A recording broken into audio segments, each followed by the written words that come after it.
कोलकाता में बीजेपी ने स्वास्थ्य भवन घेरने के लिए रैली निकाली, लेकिन कोलकाता पुलिस ने उन्हें यानी कि बीजेपी के कार्यकर्ताओं को हिरासत में ले लिया। दरअसल मुख्यमंत्री ममता बनर्जी ने केवल पश्चिम बंगाल के गृह मंत्री हैं बल्कि स्वास्थ्य मंत्री भी हैं। कोलकाता रेप मर्डर केस में उन पर गंभीर प्रश्न उठ रहे हैं और यही कारण है कि बीजेपी के नेता स्वास्थ्य भवन का घेराव करने निकले थे, लेकिन पुलिस ने शुभेंदु अधिकारी समेत बीजेपी के नेताओं को हिरासत में ले लिया। और ये तस्वीरें बीजेपी के मार्च से हम दिखा रहे हैं। भारी तादाद में बीजेपी के कार्यकर्ता अपने नेताओं की अगुवाई में ये मार्च निकालने के लिए वहां पर इकट्ठा हुए थे। शुभेंदु अधिकारी इसका नेतृत्व कर रहे थे।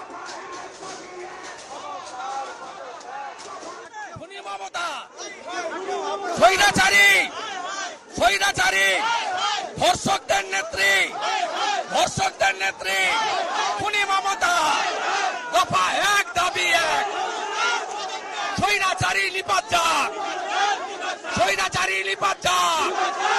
খুনি মমতা হায় হায়, ধর্ষকদের নেত্রীকে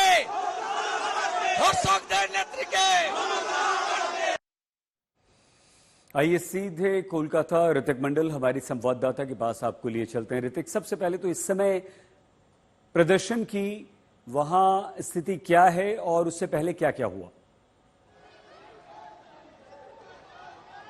देखिए, बिल्कुल मैं फिलहाल दिखाना चाहूंगा कि जो भारतीय जनता पार्टी की जो मार्च है वो स्वास्थ्य भवन की तरफ बढ़ते हुए, देखिए पुलिस बार बार जो है नाकामयाब समझ में आ रही है। पुलिस लगातार कोशिश कर रही है रैफ के द्वारा या फिर जो कि तमाम आला अफसर है उनके द्वारा रोकने की कोशिश की जा रही है।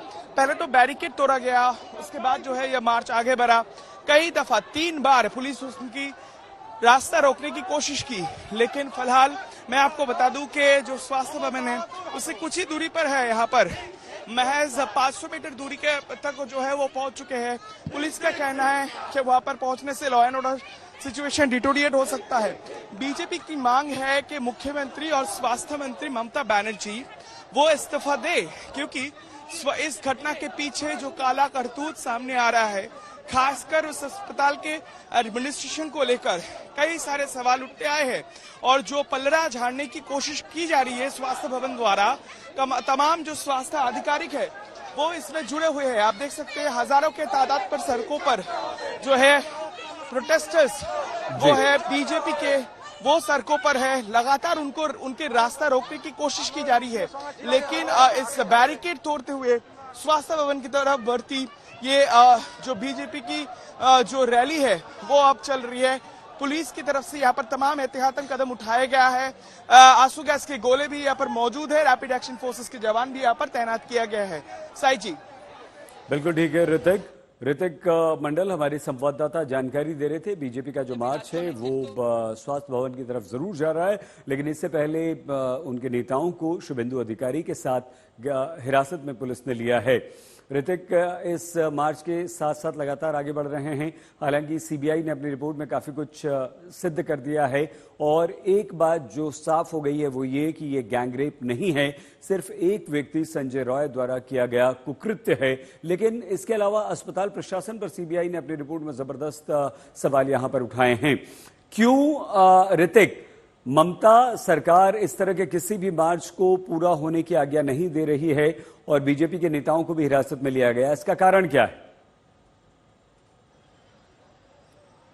देखिए, इसका सबसे बड़ी कारण है कि 14 तारीख माफ कीजिएगा, यानी जो 14 और 15 अगस्त के दरमियानी रात को जो रिक्लेम द नाइट का मार्च महिलाओं के तरफ से दिया गया था और हजारों लाखों के तादाद पर पूरे बंगाल मानो जैसे सड़कों पर उतर आया था। उसके बाद जो कांड हुआ जिस पर फटकार पड़ी है सरकार को कि कैसे जहां पर जो उस अस्पताल में इतनी बड़ी घटना हुई है उसको सुरक्षा देने में पुलिस नाकामयाब रही। उनकी मौजूदगी तो वहां पर थी, लेकिन वो पुलिस बल, उनकी तैनाती वो पर्याप्त नहीं था। तो कहीं ना कहीं पुलिस और आला अफसर जो है वो कतरा रहे हैं। अगर किसी भी तरीके से भीड़, अब जिस तरीके से गुस्सा है, ये गुस्सा है भीड़ अगर किसी तरीके से फिर से law and order situation deteriorate कर दे तो मुश्किल का सामना हो सकता है। आप देख सकते हैं पुलिस के तमाम अफसर्स के ये जो बैच जो है उनके वो हेलमेट पहने हुए हैं। तमाम एहतियातन कदम उठाया जा रहा है, लेकिन भीड़ इतना है बीजेपी समर्थकों का, जो ये भीड़ है ये हुजूम शुरू में। ठीक अब है ऋतिक। थोड़ी ही देर में मैं समझ सकता हूँ ऋतिक। कि वो स्वास्थ्य भवन पहुंच जाएगा और पुलिस की तैनाती वहां पर भी है। देखने वाली जी, बात होती है वहां जी। पर क्या स्थिति होती है। शाहिद जी।